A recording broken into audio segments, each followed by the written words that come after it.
Los héroes de la patria caminaron descansos entre el frío de las piedras y el peso de las cadenas.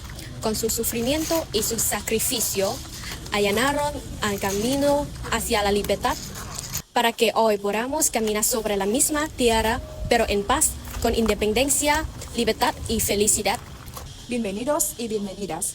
Mi nombre es Eliana y Soy Maribel. seremos sus guías turísticas durante esta experiencia. Bienvenidos a la sala temática en sistema penitenciario durante la guerra de resistencia contra los Estados Unidos para salvar al país desde el año 1954 hasta 1975.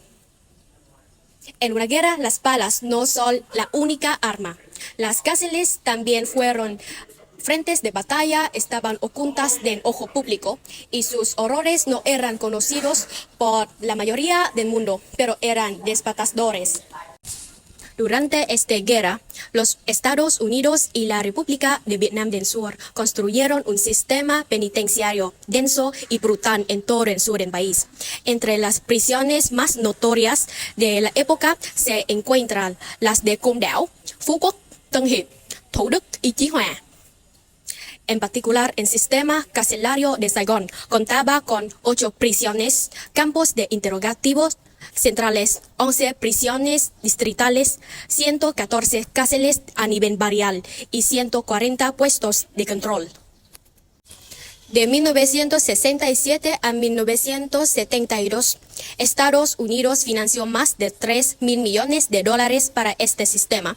Cada prisión contaba con 1 a 5 asesores estadounidenses y estaba equipada con numerosos dispositivos y herramientas de tortura. Además, templos, pagodas y escuelas fueron transformados en centros de detención, tortura e interrogatorio. Entre 1954 y 1960, más de 90.000 patriotas del sur de Vietnam fueron asesinados y más de 800.000 personas fueron arrestadas, encarceladas y torturadas en más de 1.000 prisiones de distintos tamaños. A lo largo del sur de Vietnam, más de 1.000 cárceles grandes y pequeñas fueron establecidas desde la prisión de Chí Hòa, la prisión infantil de Đà Lạt. La prisión de Phú Quốc entró en funcionamiento en 1967. Fue la más grande del sur de Vietnam. Pero entre todas, hay un nombre que aún hoy estremece la memoria del pueblo vietnamita.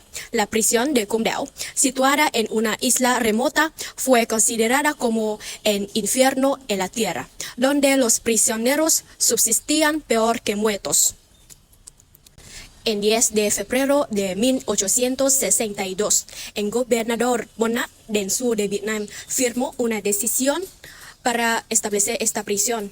Las autoridades coloniales francesas eligieron establecerla en Côn Đảo por su lejanía del continente, su dependencia del transporte marítimo y sobre todo porque los prisioneros no podían escapar fácilmente.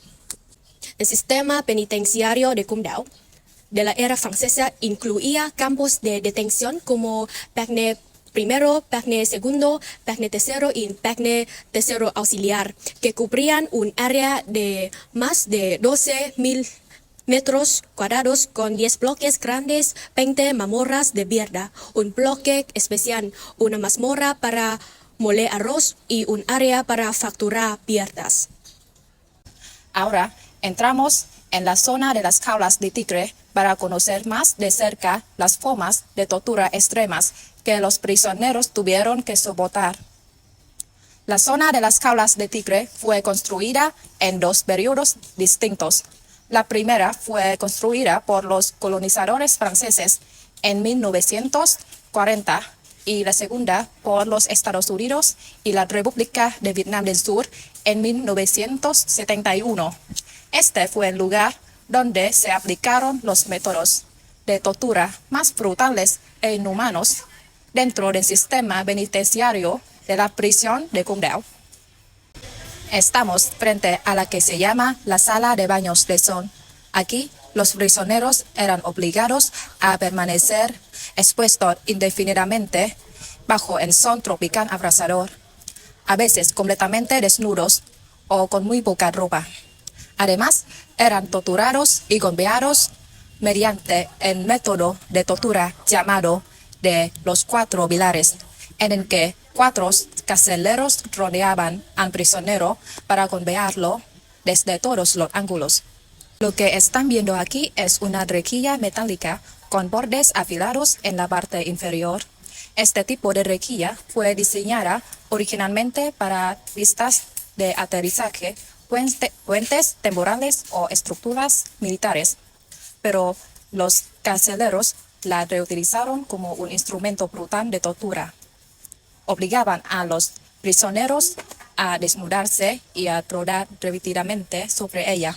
Como resultado, sufrían desgarros en el cuero cabelludo, pérdida de cabello bien arrancada y sangrados severos provocados por los ganchos cortantes.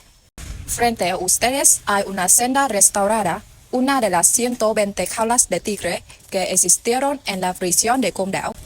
Como pueden observar, es un espacio extremadamente reducido, con una longitud de 2,7 metros, un ancho de 1,5 metros y una altura de 3 metros.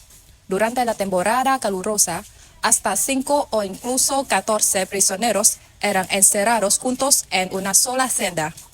En los meses fríos, el número se reducía a solo 1 o 2 prisioneros por celda. Vivían en condiciones en las que faltaban tanto la comida como el agua. A veces solo se les permitía bañarse una vez por semana o incluso solo una vez cada 2 meses. Se les prohibía salir al exterior y debían hacer sus necesidades dentro de la misma celda. A menudo, los excrementos se acumulaban en montones sin que nadie los limpiara. Encima de las jaulas de tigre hay un sistema de rejas metálicas y un vacío por donde los carceleros patrullaban. Cualquier acto de resistencia, incluso el sonido de una tos o el ruido al aplastar un mosquito, podría ser motivo suficiente para que los carceleros aplicaran castigos brutales. Además, arrojaban cal y agua sobre el lugar de encierro, lo que hacía que la celda estuviera siempre húmeda y provocaba que las heridas de los prisioneros se infectaran y se ulceraran. Al bajar las escaleras, llegamos a la segunda celda de detención entre las dos que han sido restauradas, y esta estaba destinada a mujeres. Señorita, ¿cómo trataban a las mujeres en la prisión? En la prisión de Condado, las mujeres fueron sometidas a torturas inhumanas, tanto físicas como psicológicas. La expresionera en Condado, Nguyễn Thị Ni, recuerda que vivían en condiciones extremas. A los prisioneros les arrojaban orina directamente al rostro, eran golpeadas brutalmente, electrocutadas, privadas de comida y agua, obligadas a comer alimentos podridos y no recibían ningún tipo de atención médica. La expresionera Bùi Thị Son describió un método de tortura especialmente cruel usado contra mujeres en esta prisión. Rompían botellas de vidrio y las introducían en las partes íntimas de las prisioneras, dejando secuelas físicas y psicológicas irreparables. Muchas de ellas nunca pudieron formar una familia después de escapar de allí. Según artículo 14 del Convenio de Ginebra relativo al trato debido a los prisioneros de guerra, establece que los prisioneros de guerra tienen derecho en todas las circunstancias al respecto de su persona y de su honor. Las mujeres deben ser tratadas con todas las consideraciones debidas a su sexo y, en todo caso, se beneficiarán de un trato tan favorable como en que reciban los hombres. Los prisioneros de guerra conservarán su plena capacidad civil, tan como era cuando fueron capturados. La potencia detenedora no podrá limitar el ejercicio de esa capacidad, sea en su territorio, sea fuera del mismo, más que en la medida requerida por el cautiverio. Las acciones de las autoridades coloniales eran contrarias a los acuerdos establecidos y violaban los derechos humanos.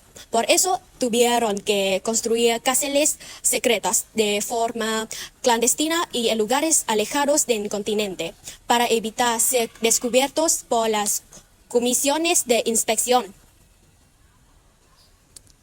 La siguiente forma de tortura es la jaula de tigre con alambre de púas. Estas jaulas eran estructuras de hierro rodeadas por cabas de alambre de púas afilado, colocadas sobre una base de arena. Los prisioneros estaban hambrientos, torturados y golpeados, luego desnudados y encerrados dentro de estas jaulas. El espacio era tremendamente reducido y al tener que sentarse o mentirse sobre la arena caliente, su bien sufría quemaduras, llagas e infecciones graves. Finalmente, frente a ustedes está la guillotina, un instrumento de ejecución introducido por los colonizadores franceses en Vietnam desde finales del siglo XIX. Este aparato se convirtió en un símbolo de la represión brutal y del terror psicológico que el régimen colonial utilizó para sofocar los movimientos patrióticos. Esta guillotina fue responsable de la muerte de muchos patriotas vietnamitas. Entre ellos fue Hoàng Lê Kha, considerado la última persona y también la de mayor rango del Frente Nacional de Liberación del Sur de Vietnam. Su muerte provocó una ola de protesta entre la población del sur, lo que obligó al régimen de Ngo Dinh Diem a almacenar la guillotina en el depósito de la prisión de Chi Hoa. Desde entonces, nunca más se utilizó una guillotina para ejecutar a nadie en Vietnam. Esperamos que la visita de hoy no solo les haya brindado un conocimiento más profundo sobre la historia vietnamita, sino que también sirva como un recordatorio del valor de la paz y compasión en el mundo actual. Agradecemos sinceramente por su atención.